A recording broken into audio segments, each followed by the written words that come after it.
Yes, Oh, is that right? Ladies and gentlemen. well, how do you have sustenance to act when you don't have it? Okay, I'd like to call the meeting to order at 6:30. We do not have the mayor or mayor pro tem present, so I will need for the members of council to vote to elect a chair for this meeting. I would nominate Diane Rouse. I would second. You got it.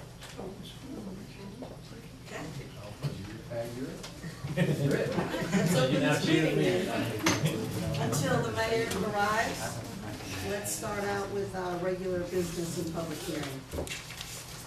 Invocation, we're gonna have a moment of silence for the Navy Yard victims. Mayor, or somebody will read the announcements. We have a pledge to the flag. I don't know if anybody's been chosen to do the pledge. Talk to the Cub Scouts, they may be here tonight. Okay, I can't remember, if it's 577, I'm not really good with these numbers, but they said that it was more than heavy. okay. If they don't show up, Kirk? Oh, absolutely.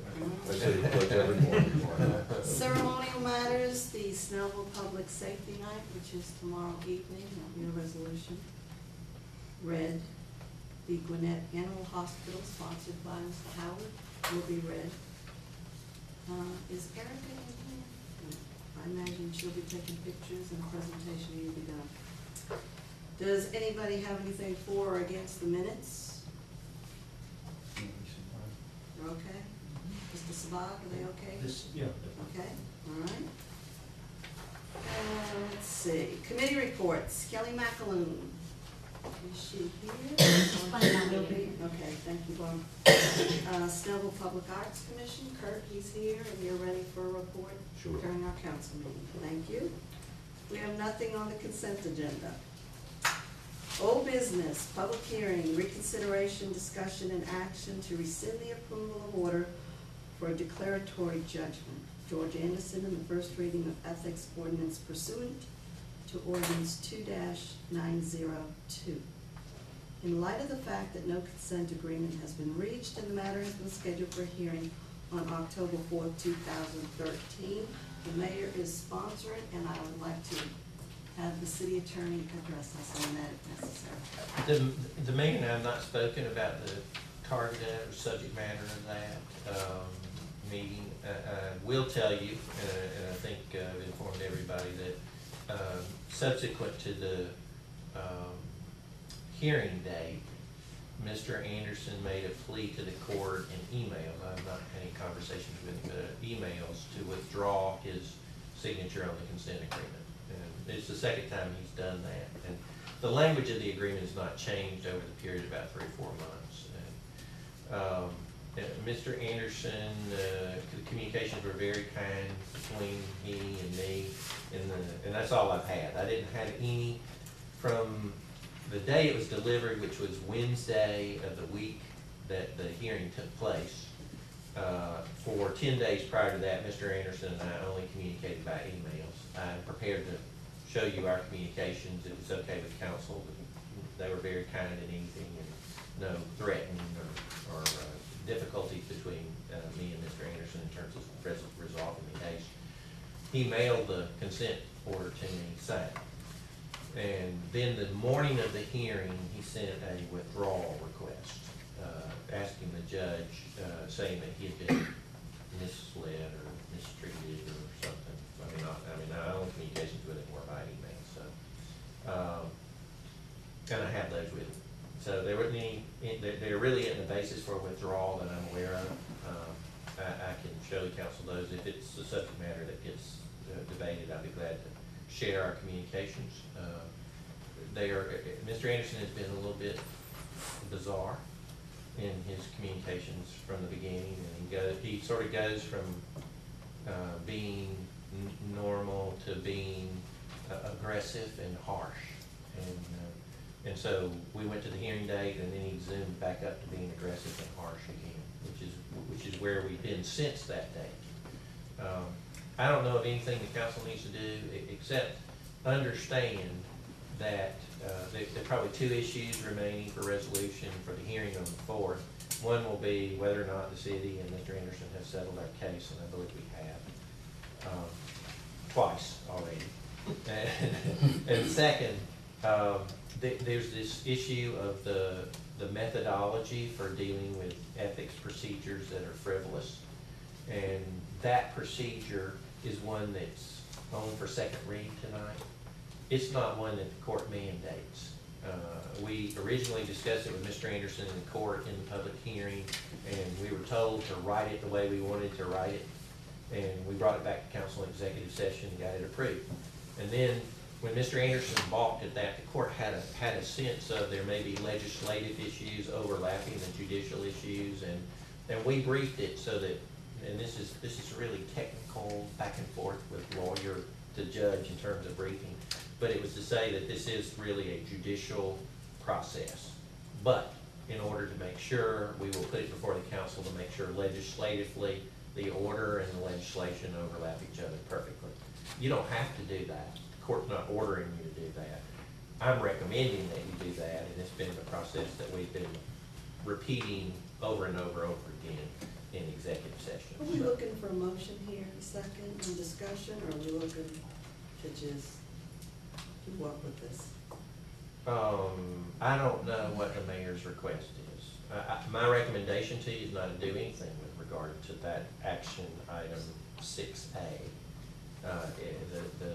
The order itself does not need to be reconsidered. The city needs to take advantage of the settlement that has occurred, and we need to continue on to Because in fact, there is a consent agreement.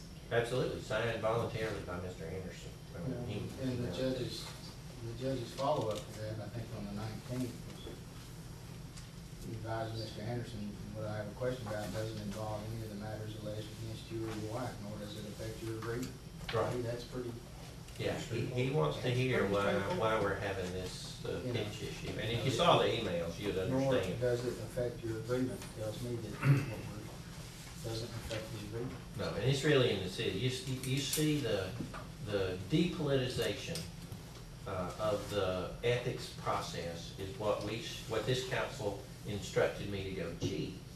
And when you watch the newspaper today, you see where the politicization of that same process at the state level, when you got a Republican here and a Democrat here, and they're shooting at each other on the process of attacking the people that they're shooting at. What we were trying to do with this litigation is separate, so all political matters are not pushed into the ethics process. That's special for improper conduct.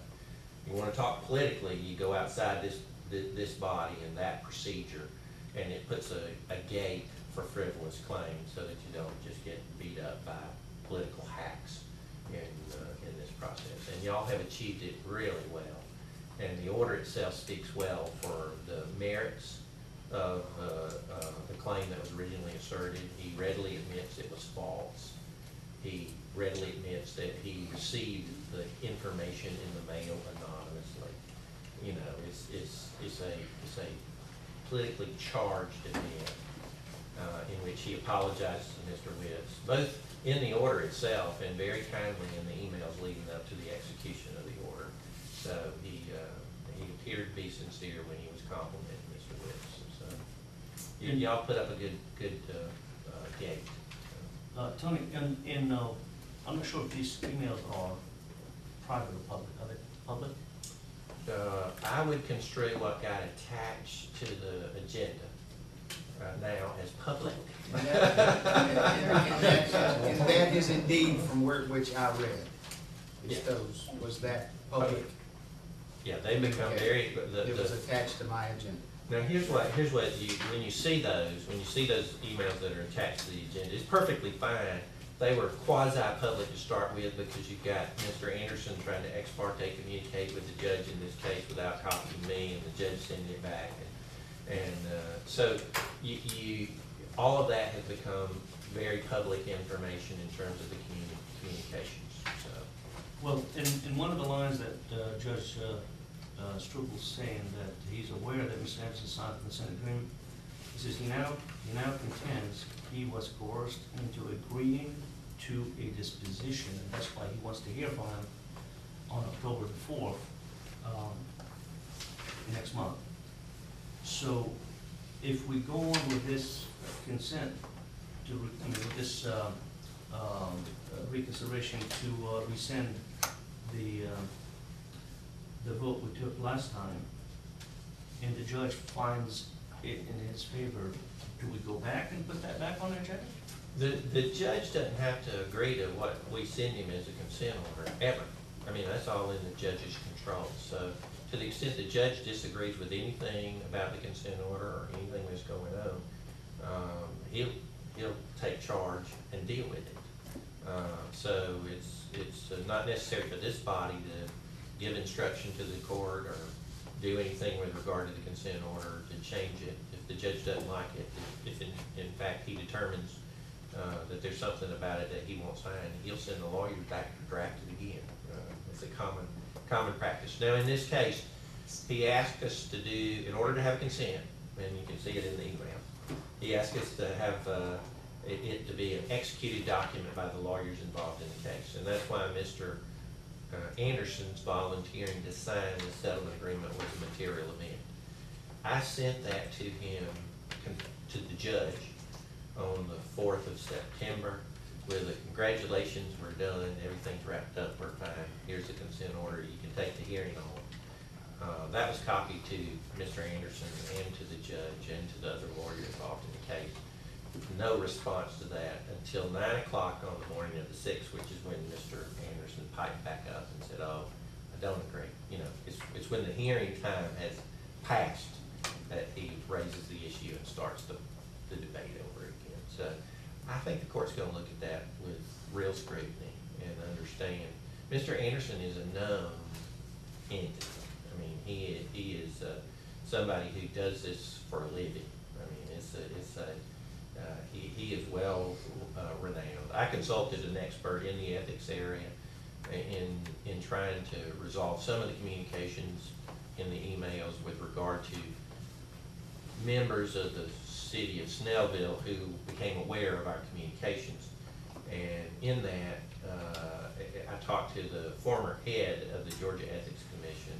He said in the first year of their existence, Mr. Anderson had filed over 200 complaints on ethics violations in the state. So this is a process that he knows well. And it usually takes the same form as this.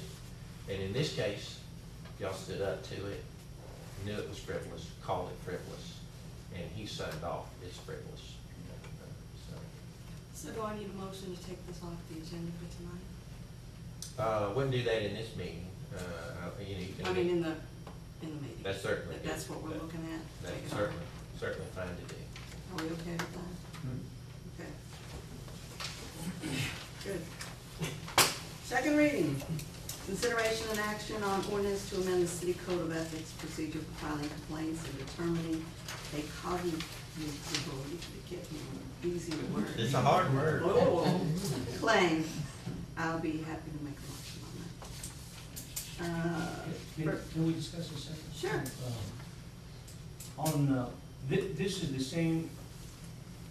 is the same document that pertains to the reform discussion that we had, where the city attorney and the city manager, or the assistant city manager will foresee an ethics complaint. And then they decide among themselves if it's worthy or not, and then if it is worthy, then it goes to a council. The standard that's getting reviewed at is a much higher standard. And it's not worthiness of the complaint. You're not judging the merits of a claim when there are facts to support it. What the process is designed to do is, in cases where ethics action is filed, in both instances that I've participated in Snellville, the complaints themselves are vague. And what it requires is that the two people overseeing the doorkeeping of whether it's a frivolous claim or not asks the complainant to itemize both the standard that's set forth in the Snellville Ethics Code and the facts that support it. And if there's a basis for an ethics claim, no matter how small that might be, it comes to the council for resolution. But it's like in this case, the two claims that were made by Mr. Anderson, neither one of them come close. They are not ethics issues. The accusation that he in some way violated his oath of office or was not entitled to hold candidacy because he was having a dispute with the IRS is not ethics issue. It's not. I mean, everybody, you can have a problem with the IRS and you can fight with them all you want to and still be candidate. And you can you see it in the national politics. The IRS sometimes becomes politicized itself, and there's reasons to fight with them. That does not disqualify you from candidacy at any level. And so it's frivolous. It should not have been filed. The other was some kind of municipal court event that happened years ago. It doesn't measure up to anything ethical in his job responsibilities with regard to this case. So Mr. Anderson was right when he signed off on the order. They were frivolous claims. He apologized. He said much more in the meeting beyond the scope of what was filed, and he apologized both in the order and to the emails, and in fact complimented Mr. Witt on having made the sacrifice of using his retirement to help his employees. It was very kind. Mr. Anderson's words on that were very kind, and so frivolous. And so that won't make it past the door. But if somebody can set up facts that are tied to our ethics code with facts that are supported by evidence, then we're out of the way. Now, if somebody disagrees with the city manager, city attorney approach, it goes immediately to Superior Court. You can appeal that decision, and Superior Court will say, no, there's a cognizable claim here, bring it back, and then y'all can hear it. City council, if they chose to, could override city manager and city attorney as doorkeeper and hear whatever they want to. So there are many protections that can be there for legitimate ethics issues. It's not subject to manipulation, it's just a door. Unfortunately, what happens and what keeps ethics provisions from being really valid and workable is that they become politicized, and then the people who are supposed to be governing the conduct of those around them get defensive about it, and nobody can really, you start devising methodologies for protecting yourself from that, from what is being abused as a political process. And so this sort of takes all that out of play. And if you want to talk political and talk to somebody, then there's plenty of room out on the public square for that. But when it comes to ethics, there needs to be a cognizable, supported claim in order for it to go forward and become such a public event as that becomes. So. Well, Tony, we really want to have a strong ethics ordinance. Is when things move in and get heavy a little bit and get into the council. Currently, we have a divided council. Politically, we probably don't agree on everything. And maybe there's some personality clashes. And for it to be sitting at a council for a final resolution, that may not be, that may be biased to some extent. Therefore, I would say the cognizable claim need to be clearly identified than just having the city manager and the city attorney being the sole judges, and if you don't agree, it shows up into a divided council. That's been my problem all along, and that's what I don't like to see happen, unless there's a clear guidelines of what check boxes you have to go by separately from the city manager, and you both compare your check boxes. A procedure that would allow me that comfort, saying, well, this is absolutely on a total neutral grounds all along that everybody agrees with. But for it to move in from city council, from city attorney, city manager to a divided city council, that is not. So your suggestion, and if I'm understanding what you're saying, is that your preference would be, once it became a cognizable claim, your preference would be that it not be heard by the city council, but by somebody else. Correct. It need to be by a neutral board that's set up at true citizens that can look at that from. Here's the weakness with what you just described. And your candidates your elected officials are elected by the citizens, all of them. You know, it's not a small panel that gets to decide whether they're, on this group or not. It is the full city. And once they're elected, they carry the weight and authority of elected officials that have been chosen by the people.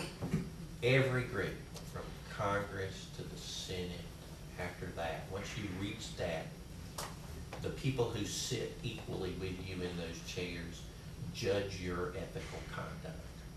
And so, there's not an exception to that that I'm aware of, where that gets tossed to a small number of citizens to decide whether you should be disciplined for your conduct. It's the body itself.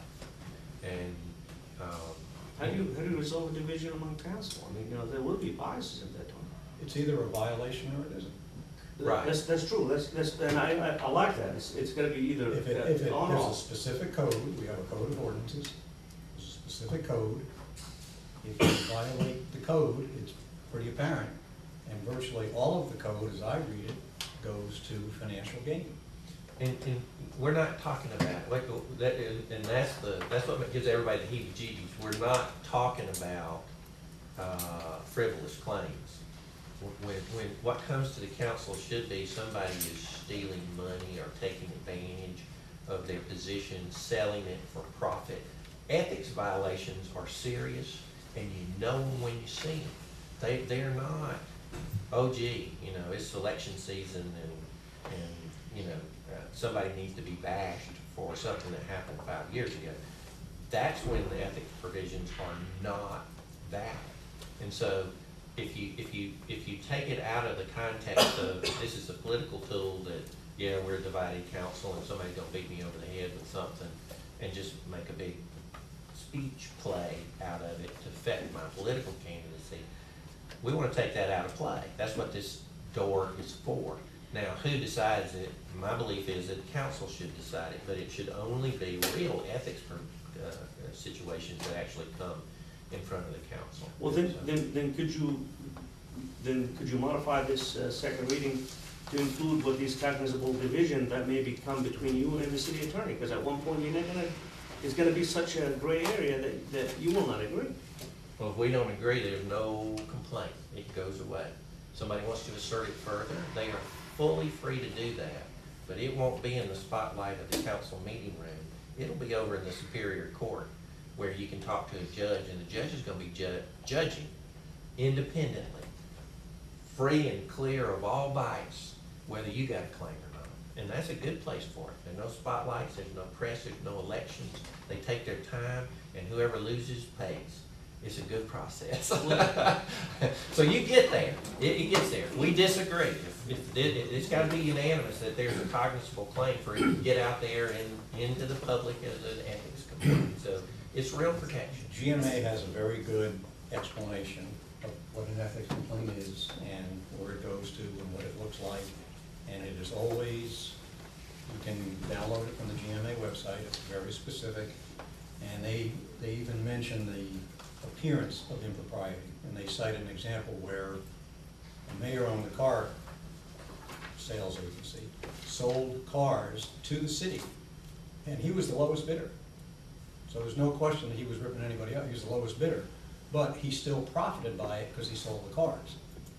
So there was a profit potential there, even though he did nothing wrong, the appearance of it, and it was deemed in court, it was deemed inappropriate. Yeah, those are court, that's a court case. Mr. Sabag, let me just make it easier on you a little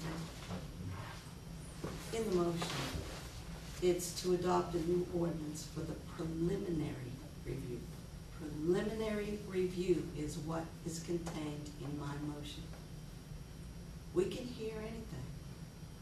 We can do anything, but this ethics ordinance needs to pass so that we can get started, and it's a preliminary, it's a start. Oh, I agree, we need to have Okay. we need to have an ethics, so. So we're not pulling any wool over anybody's eyes. It starts with the city manager and the city attorney. It's a preliminary review that needs to come to us as well. Do you have any other questions?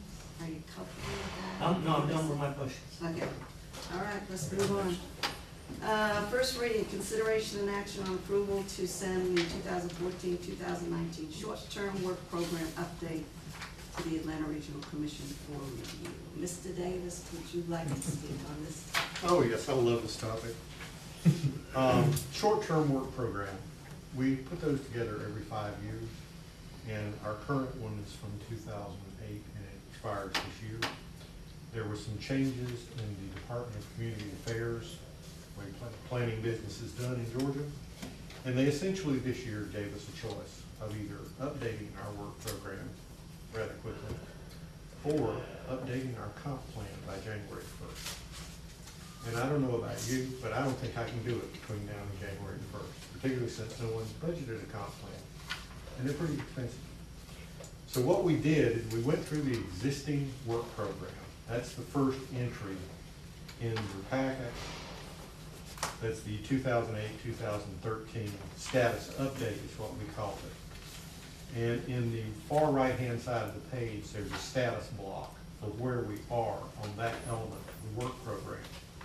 And we went through and checked everything that we had either done, that had been finished completely, that for some reason we had decided as a group, as a council, not to proceed on certain projects. And we whittled that list down into a new 2014-2019 short-term work program. This is a lot more comprehensive list. It's only 2 pages long now, because we got a lot of stuff done in the last 5 years, oddly enough. A good bit happened. And what has happened now is we're looking at finishing up Briscoe Park. We're looking at implementing a citywide recreation master plan.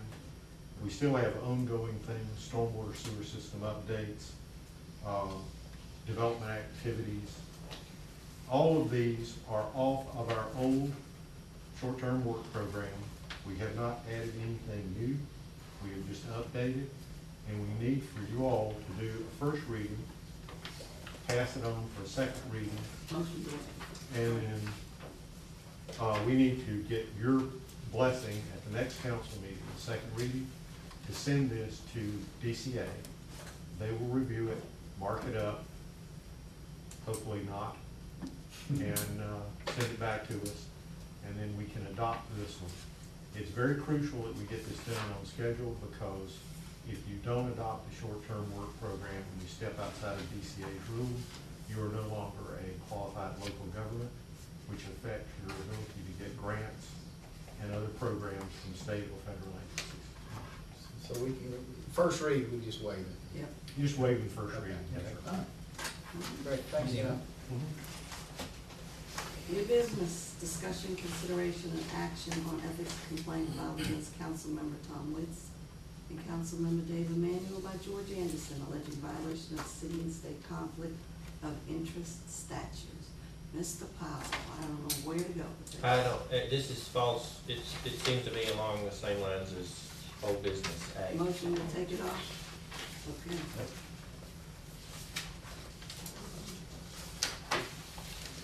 Council reports, mayor reports. Mr. Anderson will not be here this evening, so there'll be no public comment by him, but for the public. Adjournment, we will have an executive session tonight. I do need one, 2 issues. Okay. Let's go to the work session, please. Pretty brief. I would like to address Mr. Blankenship, so I will change my seat. A little bit of power this year. Mr. Blankenship, I want to make sure you can hear me. You're on our work session. It states that we're going to review correspondence from you regarding the ADA policy. My recommendation to you, in all due respect, is that we change it from this evening. Since you are working with our city manager, Mr. Sanders, and he is not here, do you have any objections to us taking this off the work session and you discussing it with Mr. Sanders at a later date? I think it needs to be discussed with the council, not just Mr. Sanders, because we've had too many problems with the workers, in which you'll state the first paragraph.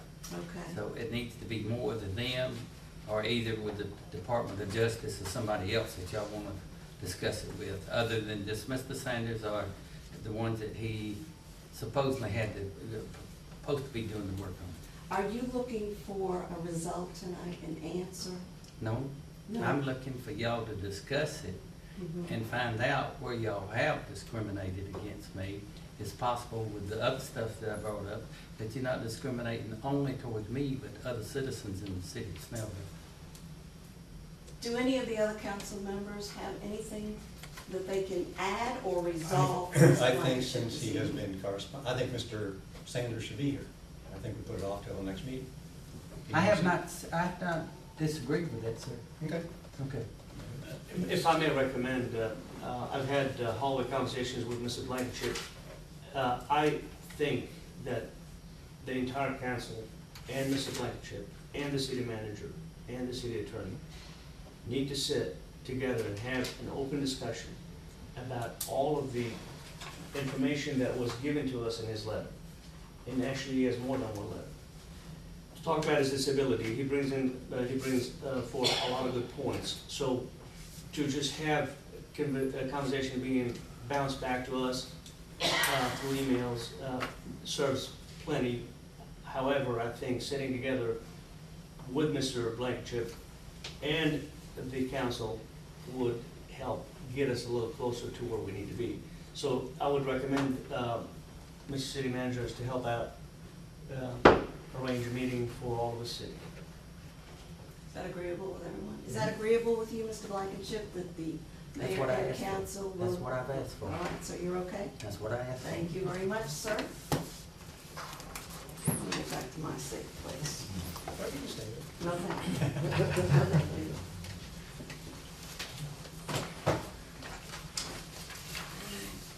City attorney's report?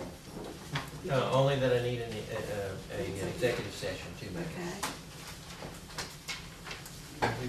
Chief, do you have a report as the interim city manager? Would you like to speak? Any correspondence? Not that I'm aware of at this point, we don't. All right. Then we end this.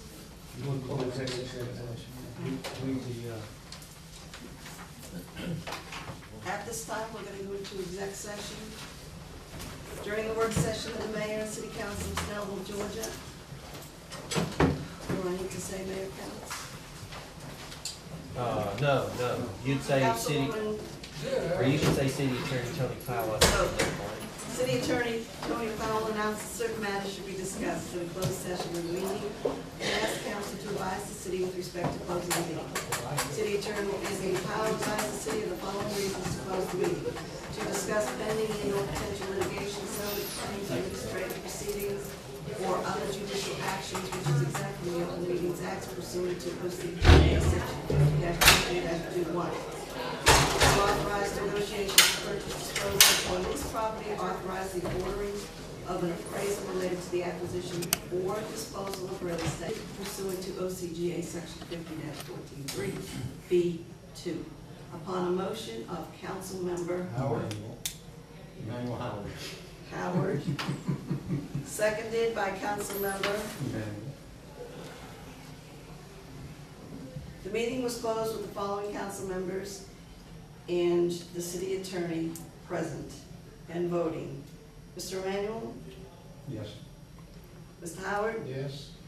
Mr. Sabag? Yes? Diane Kraus? Yes. 2 pages. Thereupon, all persons left the room.